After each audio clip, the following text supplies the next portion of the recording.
Well, as anyone can guess, I love Zelda, and apparently I can't stay away from top 10 lists, so a list of my top 10 favorite Zelda dungeons seemed like a logical next step. So with that goal in mind, I set out to narrow down my 10 favorite dungeons in the series, but as with every top 10 list I could ever make, it was actually a damn hard list to compile. Not because I couldn't fit enough of my favorites to fill 10, but because there was just too damn many of them. And I felt bad for leaving out some of my favorites that clearly deserve recognition, so to solve this problem I simply chose to divide the list into two parts, 3D dungeons and 2D dungeons, and as your genius intellect probably deduced from the title of the video you clicked on, this list will focus solely on dungeons from 3D Zelda games. Now normally I hate discriminating between 3D and 2D Zelda games, and I hate when people only play the 3D ones and don't consider the 2D ones to be quote-unquote main Zelda games, but for the sake of this list I think it's fine. Anyways, as for the criteria of this list, there's not much. These are my 10 favorite dungeons, be it for whatever reason. Design of the actual dungeon itself will be the primary focus, but I'll also take into account music, aesthetics, atmosphere, innovativeness, the dungeon's role in the game as a whole, etc. Basically anything that makes me really look forward to a dungeon and enjoy the hell out of it. The only thing that I won't take into account is the boss of the dungeon, because that's a topic for another time. And one last thing, and it annoys me that I have to say this over and over, this is my list, not your list. My list is different than yours, but neither yours nor mine is wrong. So don't hate me because I left out your favorite dungeon. I went through every dungeon in the series while compiling this list, so if I left out a dungeon, like spoiler alert, the Spirit Temple, it was a conscious decision. Like I said, my list, not yours. And as always, leave a comment with your own list, because I'm always interested. But with all that in mind, here are my top 10 favorite 3D Zelda dungeons. Number 10. The Earth Temple from Wind Waker. Escort missions are not typically something the Zelda series does well, or any game does well for that matter, but Nintendo pulls it off perfectly with the Earth Temple. Unlike most escort missions where your partner is useless and you have to babysit them, or like the Wind Temple where they're technically useful but still just stupid, Medley was actually a great help in the Earth Temple. That's because her violin thing doubles as a mirror shield, so you can take control of her and reflect the sunlight before even getting the mirror shield. And then when you do get the mirror shield, then you have two instruments to reflect light, and well, you can imagine the puzzles Nintendo can and do create with this concept. Also, Medley can fly. Awesome. But besides that, my favorite thing about the Earth Temple is that it's pure atmosphere. It's the Shadow Temple of Wind Waker, dark and foggy with creepy badass music.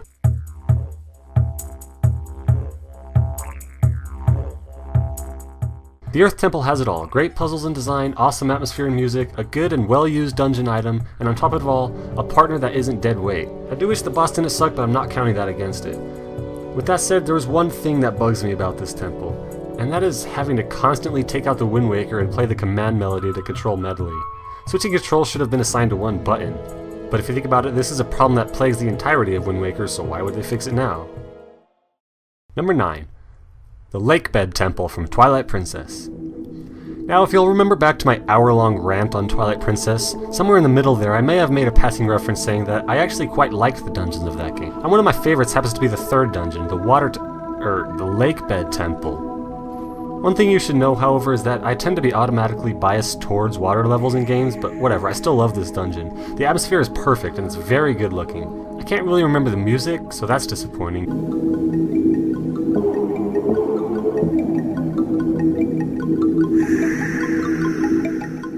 So the main goal for this dungeon is to activate water currents in the east and west wings to send the water flooding through the rooms into the central chamber, filling the pit so you can swim to the boss door. But Nintendo makes sure the ride along the way is awesome.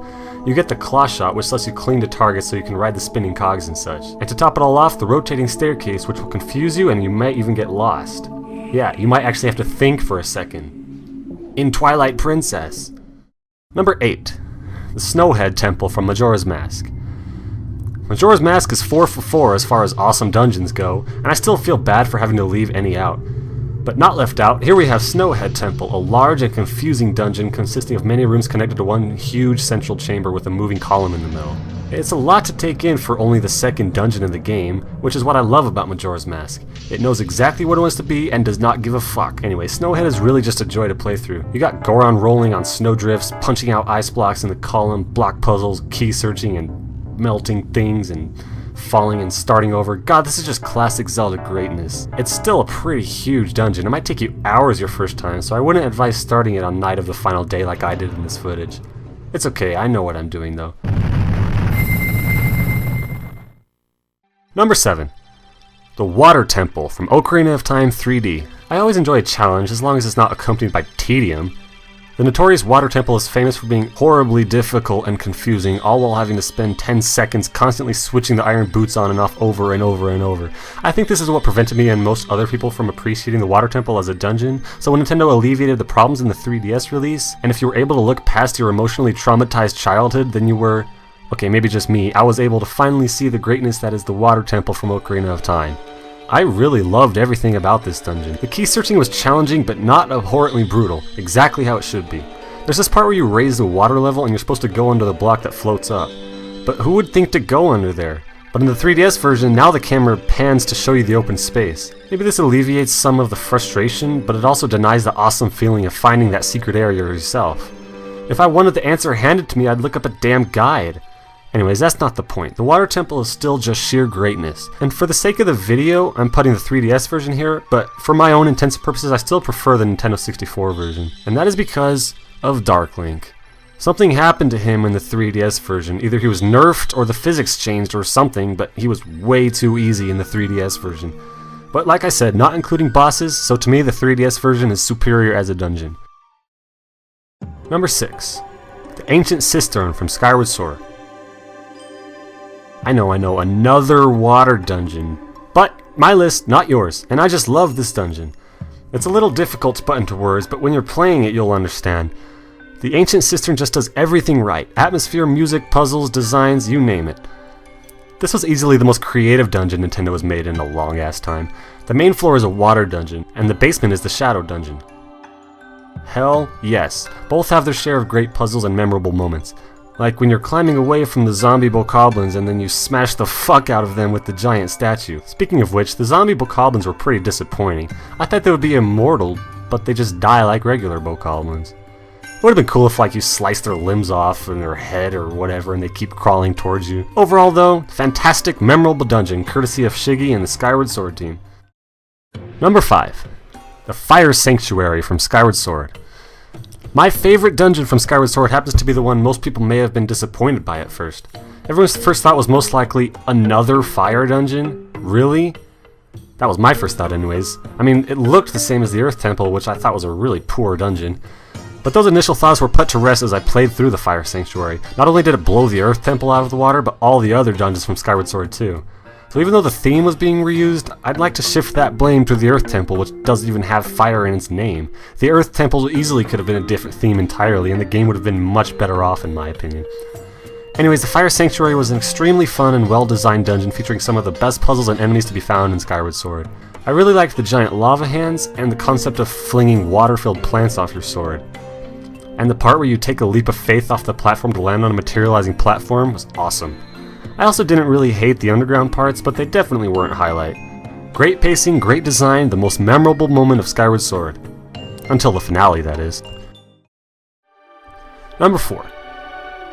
City in the Sky from Twilight Princess.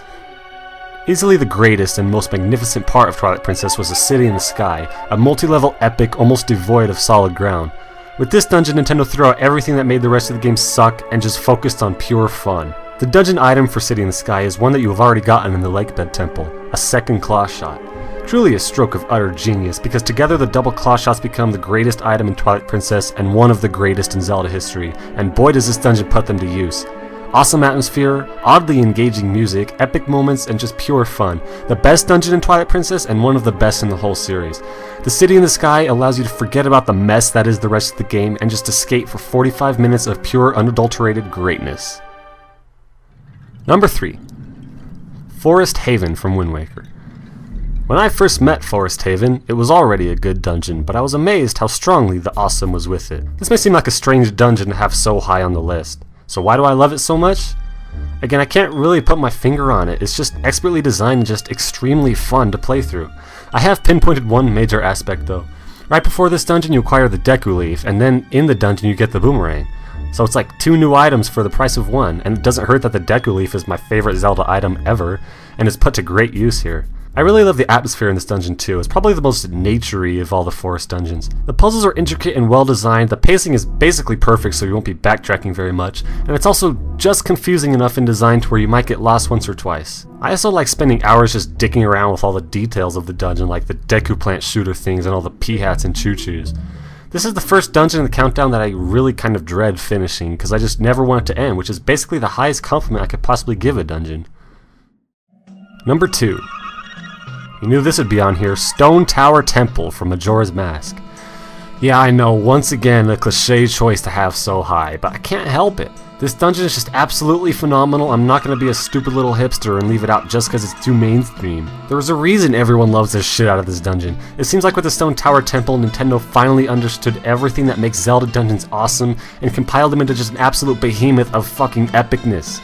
It's basically the perfect dungeon. When you take it within the context of the game, you have the first 3 dungeons which make individual use of the 3 different power-ups you get, and then the 4th and final dungeon combines all of them while adding even more new elements. Namely the dungeon's central gimmick of flipping the whole thing upside down, which is unequivocally the single greatest dungeon gimmick in the whole series. I mean, it's one thing for Symphony of the Night to do it, being a 2D side-scroller, but for a 3D Zelda game, it's just mind-blowing. It fundamentally changes the way you play the dungeon. The Stone Tower Temple combines everything we love about Zelda Dungeons to create the greatest display of fan service Nintendo has ever offered.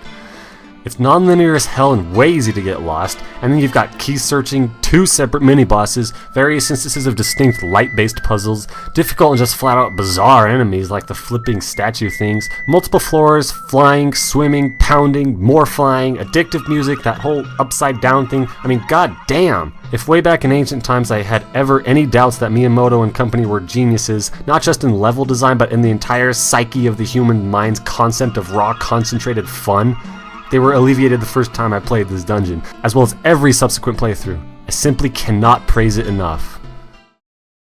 So how do you top that? Number 1. The Forest Temple from Ocarina of Time.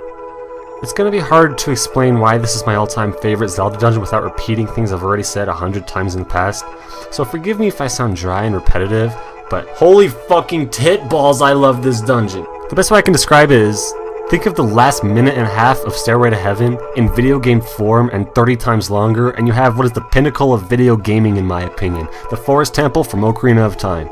If you read my Ocarina of Time 3D review on GameFAQs, or you saw my top 16 Zelda games video, you can probably deduce why I think that way. Okay, where do I start? The aesthetics. The Forest Temple is extremely pleasant to look at, which is good because you're going to be looking at it for the better part of an hour. It just feels right. It's the complete opposite end of the spectrum from the Temple of the Ocean King, if you catch my drift. The aesthetic is compounded by another vital factor, which is the role that the Forest Temple plays in Ocarina of Time as a game.